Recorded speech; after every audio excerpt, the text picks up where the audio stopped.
Good morning, guys. It is 5:05.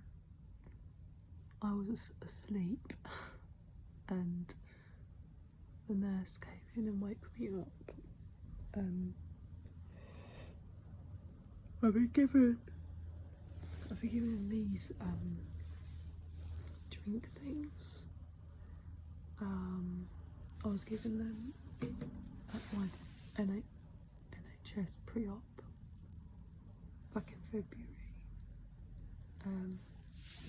and pre-op woman said that I would have to have 4 the day before my operation and 2 on the morning. When I got here, nobody seemed to really know.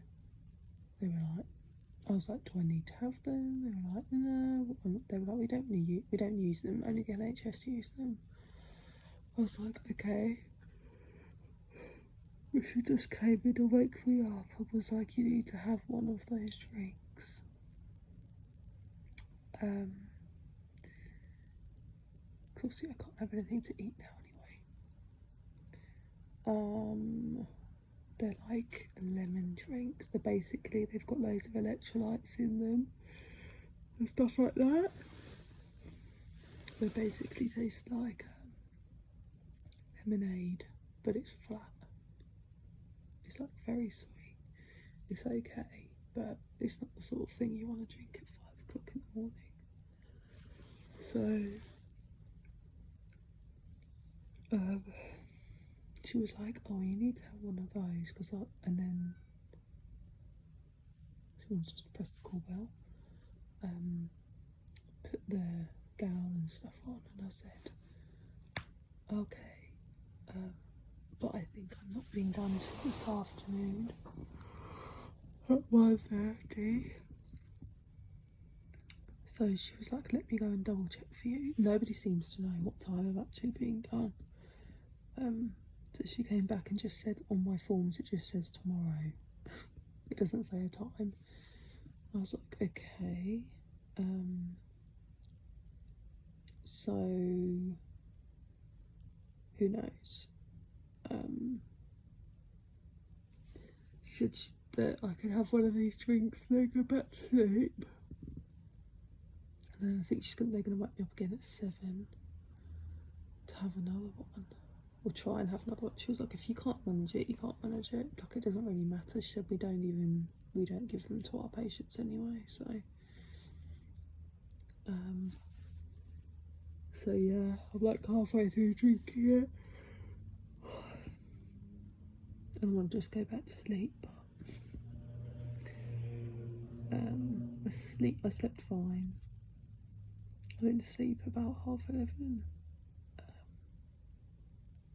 I had obviously the earplugs, and I've got like an eye mask as well.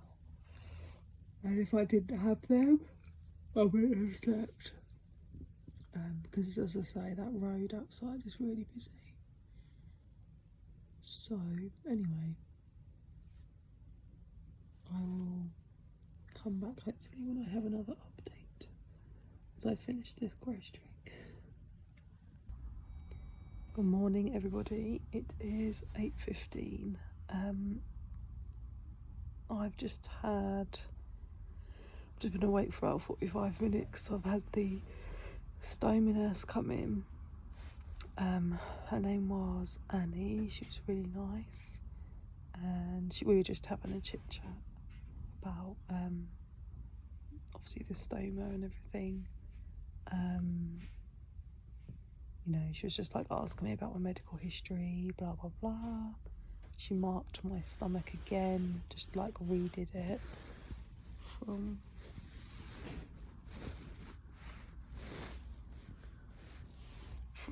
last week, because in the shower it had come off a bit. So yeah, she was really nice, and we were having a chat for quite a long time.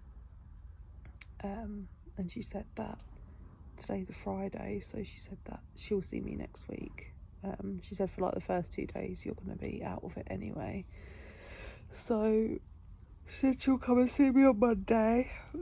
So yeah, she was really nice. We were just having a general chit chat as well. So, and then literally as soon as she walked out the door, the anaesthetist came in, and again she was really nice as well. Her name was Millie, and she was just like explaining to me about, you know, what would happen, and I'm gonna be like a tube in my arm.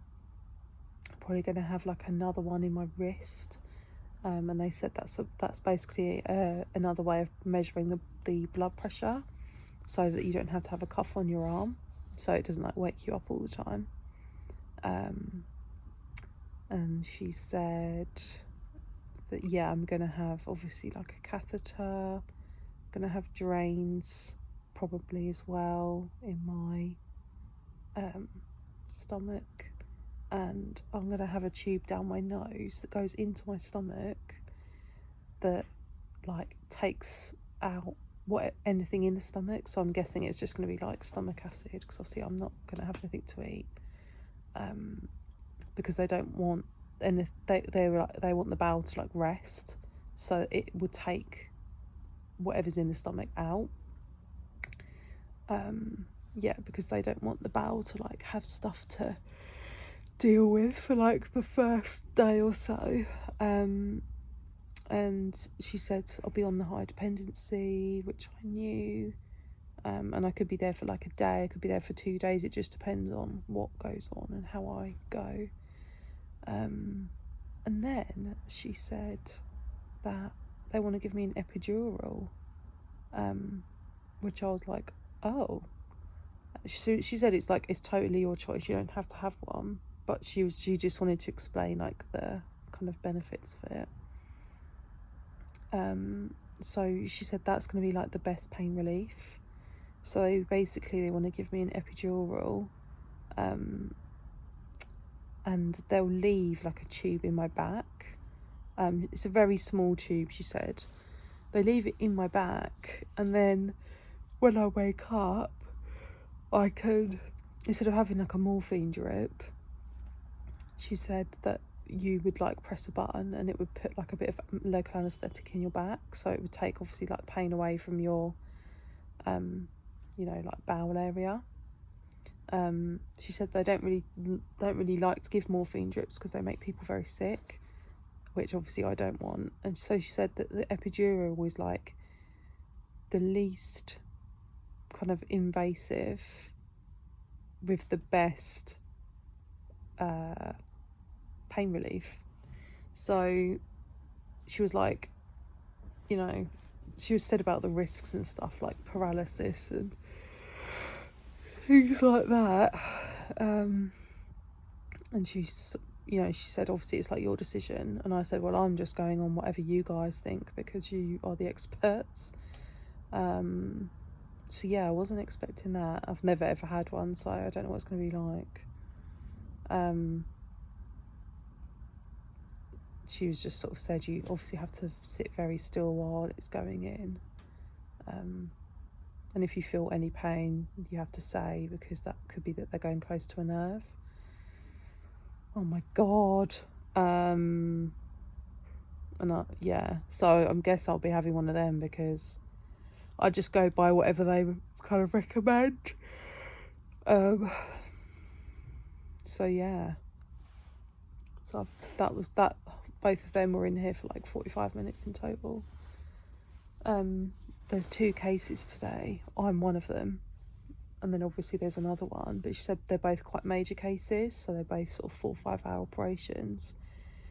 So obviously one's going to be in the morning and one's going to be in the afternoon, but she doesn't know which way round it's going to be. So they have like a meeting or something with the surgeons now to find out, and then they'll come back and tell me. So she said obviously if it's in the afternoon it's a little bit of a waiting game, and I said I don't really mind because, you know, I've had like 5 hours sleep, and then, you know, another sort of hour, and, you know, it's been a bit broken, so I'm happy to just sleep, to be honest. But yeah, so that's a bit crazy. I don't know how I'm gonna be with that, but yeah, they were both really nice. And I said to the anaesthetist, I was like, okay, you're my best friend. But yeah, so anything else that I hear, I will let you know. Morning again. It is 9:45. I just had another update. So the surgeon just came in, and basically he's working with another surgeon today, and they like discussed me, and he's decided not to take my rectum out, which I guess I'm kind of a little bit more pleased about. He just said that when his original decision was he was going to leave it, then he changed his mind and said, let's just like get rid of everything, and so that you can like get your life back on track, and you know, then it's, you know, Crohn's would never be coming back in that area, etc. And then obviously, so he's been discussing with the other surgeon, and the other surgeon has sort of said, I'm still young, I haven't had children, and if you take the rectum away, it can affect fertility. So he's just come back and said, like, would you be happy if we left it? And I said, I'm guided by you, like, I don't know. If you tell me I need to have it out, then I'll have it out. And he just kind of said, like, on reflection and after discussing it with the other surgeon, that they're going to go in, like, once I'm under, they're going to check, like, the rectum with, like, a telescope and see if sort of how diseased it is. And to be honest, I don't think it is, because I don't have any, like, bad symptoms there. It's all kind of the other side. So he said he'll go in and check. If it is diseased, then they will still take it out. But if it looks fine, then he said apparently they do like 15 centimetres and like they cut it and then they stitch that to like the abdominal wall. So yeah, so that's another change of plan. There's me and somebody else having surgery today, and the other person apparently's got quite a big case. So I believe that they're first. So he said to me it's going to be about 1ish, and it's just nearly 10 now, so I guess I've been dozing all morning, because obviously I've been woken up about 4 times. So I think I'm not gonna bother getting dressed, there's no point, because I'll have to put my gown on at some point. So I think I'm just gonna, like, you know, watch some TV or something. So yeah, we'll see what occurs in a couple of hours.